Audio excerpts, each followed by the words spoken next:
اعوذ باللہ من الشیطان الرجیم بسم اللہ الرحمن الرحیم۔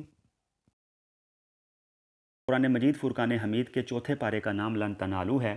یہ پارہ سورۃ آل عمران کے آخری 11 رکوعات اور سورۃ النساء کے پہلے 4 رکوعات پر مشتمل ہے۔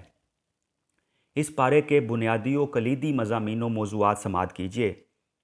قدرت الہیہ کے مظاہر، مومنین پر احسان عظیم کا ذکر، امت مسلمہ کی ذمہ داریاں، غزوہ بدر و احد کی تفصیلات، حقوق العباد کا بیان، نکاح کے احکام و مسائل، انفاق فی سبیل اللہ کی اہمیت و آداب، تفرقہ بازی کی مذمت، حب مال و جاہ کی مذمت، دنیا پرستی کی مذمت۔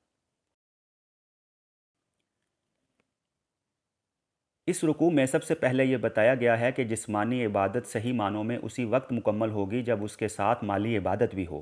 مالی عبادت یہ ہے کہ زکوٰۃ اور صدقات و خیرات کے ذریعے اہل حق کے حقوق ادا کیے جائیں۔ پھر بتایا گیا ہے کہ اللہ کی راہ میں ایسی چیز ہرگز نہ دی جائے جو پسند نہ ہو۔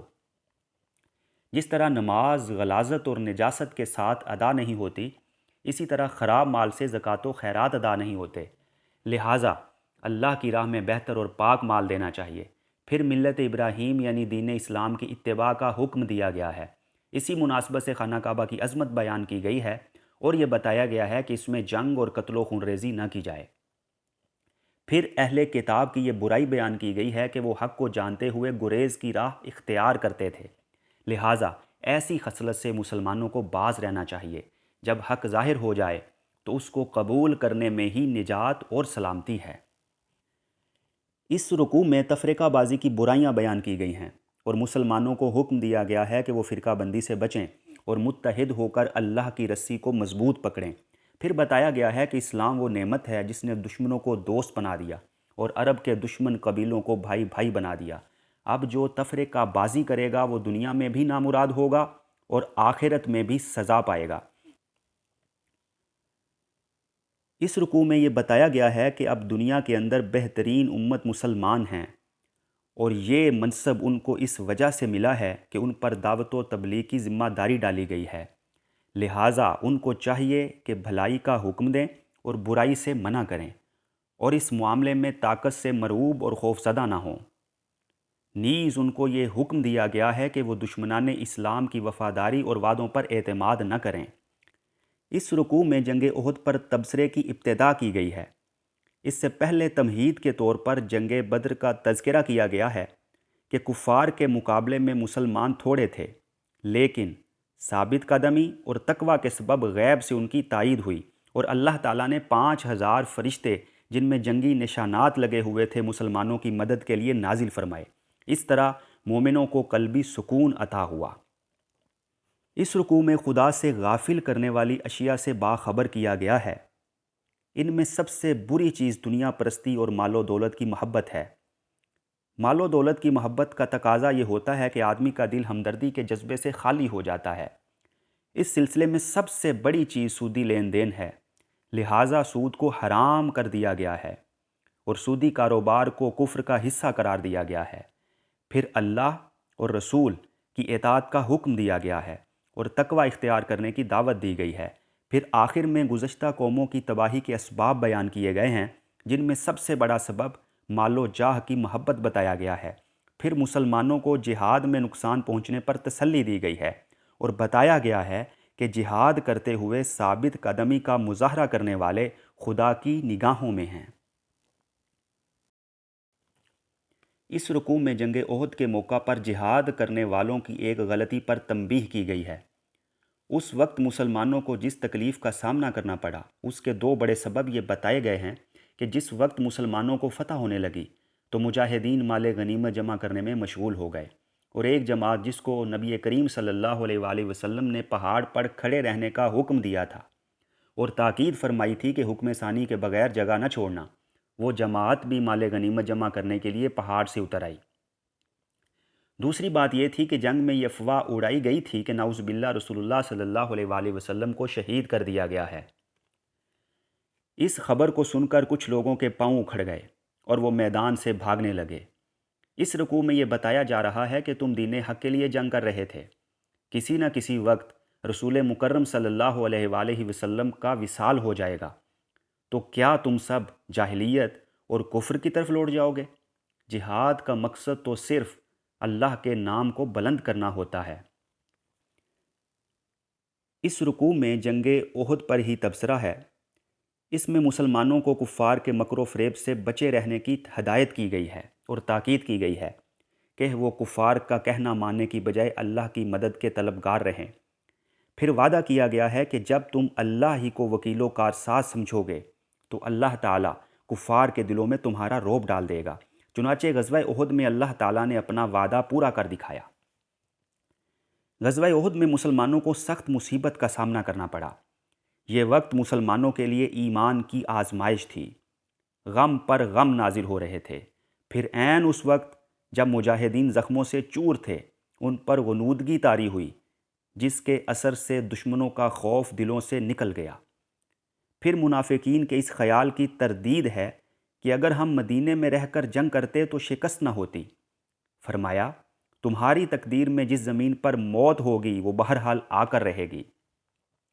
یہ محض اللہ تعالیٰ کی طرف سے ایک امتحان تھا تاکہ مومن اور منافق ظاہر ہو جائیں اور منافقین کے نفاق کا بھید کھل جائے۔ اس رکوع میں منافقین کی ریشہ دوانیوں سے بچنے کی ہدایت کی گئی ہے۔ نبی مکرم صلی اللہ علیہ وآلہ وسلم کے رحم دل ہونے کی تعریف کی گئی ہے۔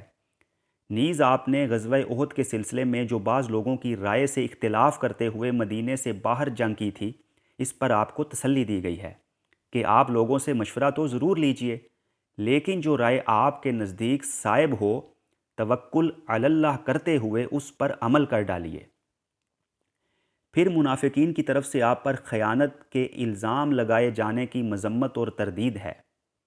نیز یہ بیان کیا گیا ہے کہ آپ کی ذات گرامی مومنین کے لیے باعث احسان ہے، اور بتایا گیا ہے کہ رسول عام انسان نہیں ہوتا۔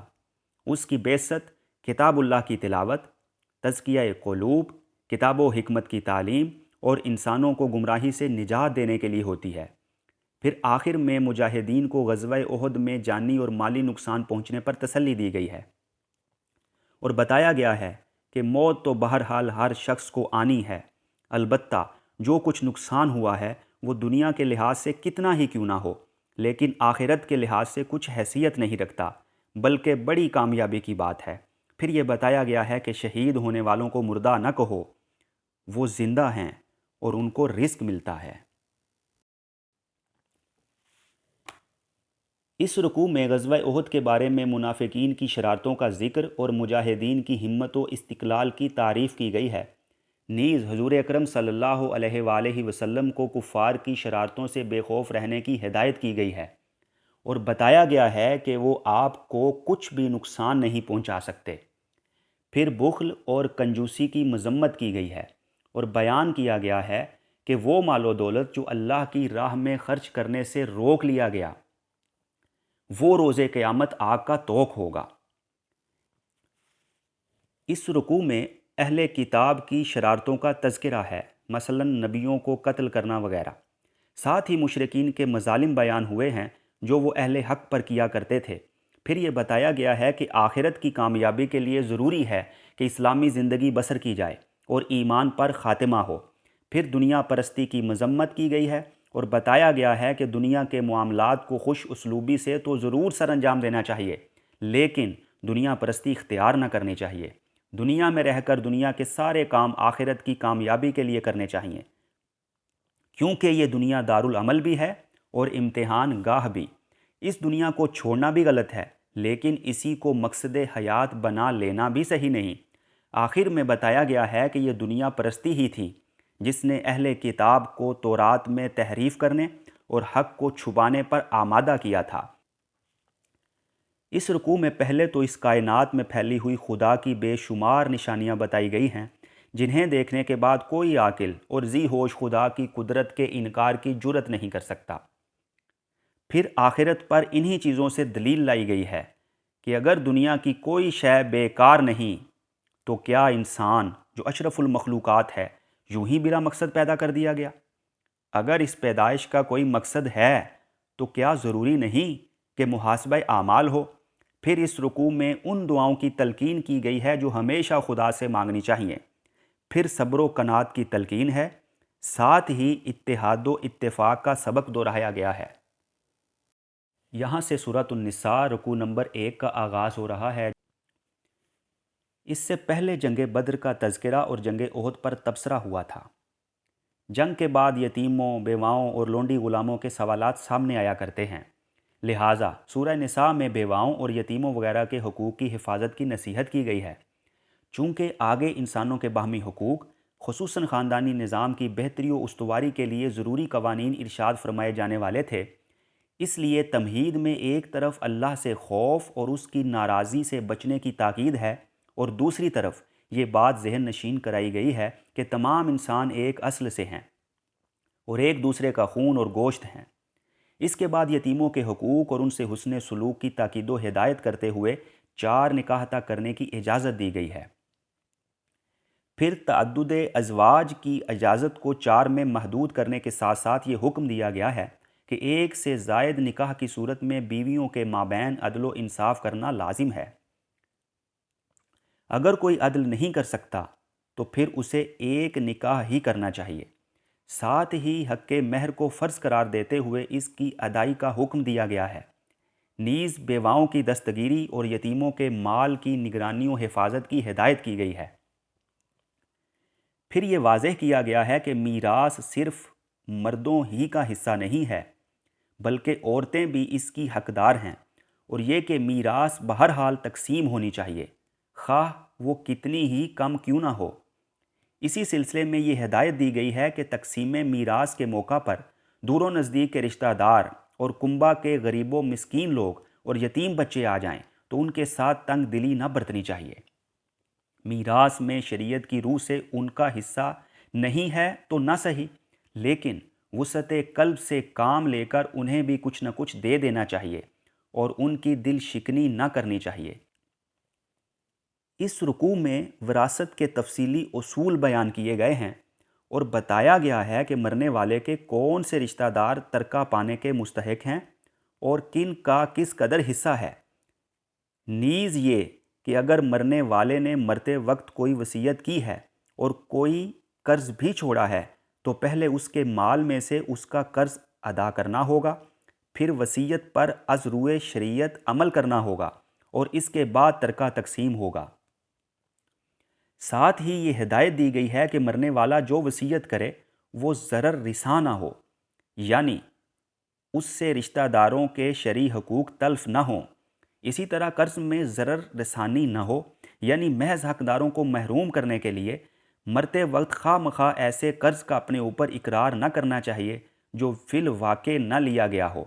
اس سلسلے میں ایسی چال نہ چلنی چاہیے کہ حقدار وراثت سے محروم ہو جائیں۔ پہلے رکوع سے یہ بات معلوم ہوئی تھی کہ مرد و زن کے درمیان جائز جسمانی تمتع کی ایک اور صرف ایک شکل ہے، اور وہ ہے نکاح۔ اب اس رکوع میں بدکاری کی مذمت کرتے ہوئے 2 خاص قسم کی بدکاریوں سے متعلق احکامات دیے گئے ہیں۔ پہلا یہ کہ عورت اپنے نفسانی جذبات کی تسکین کے لیے کسی دوسری عورت سے ملوث ہو، جس کی شہادت 4 آدمی دیں تو ان عورتوں کو گھروں میں مقید کر دو تاکہ انہیں موت آ جائے یا اللہ ان کے لیے کوئی راستہ نکال دے۔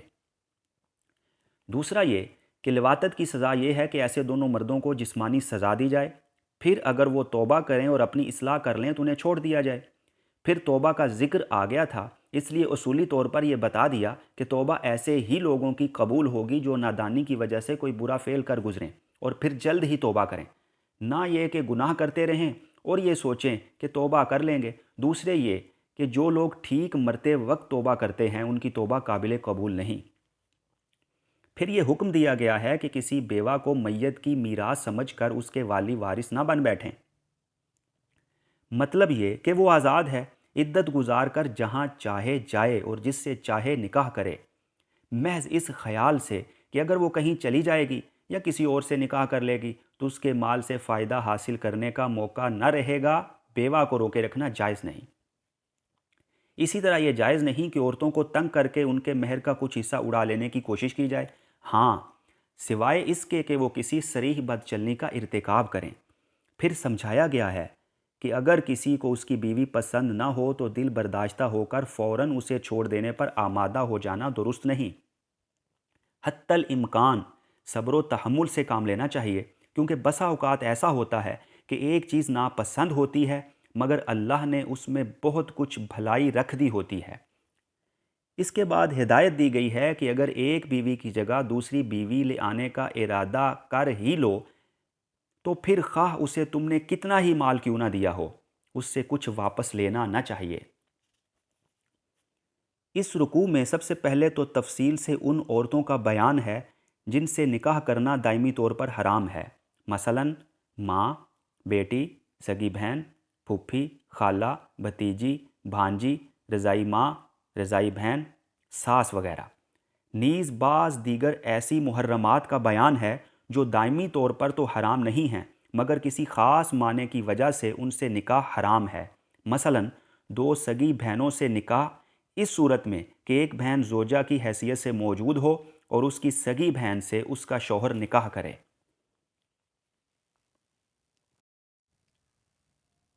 اللہ کریم ہمیں قرآن حکیم سیکھنے، سکھانے اور اس پر عمل پیرا ہونے کی توفیق عطا فرمائے، آمین یا رب العالمین۔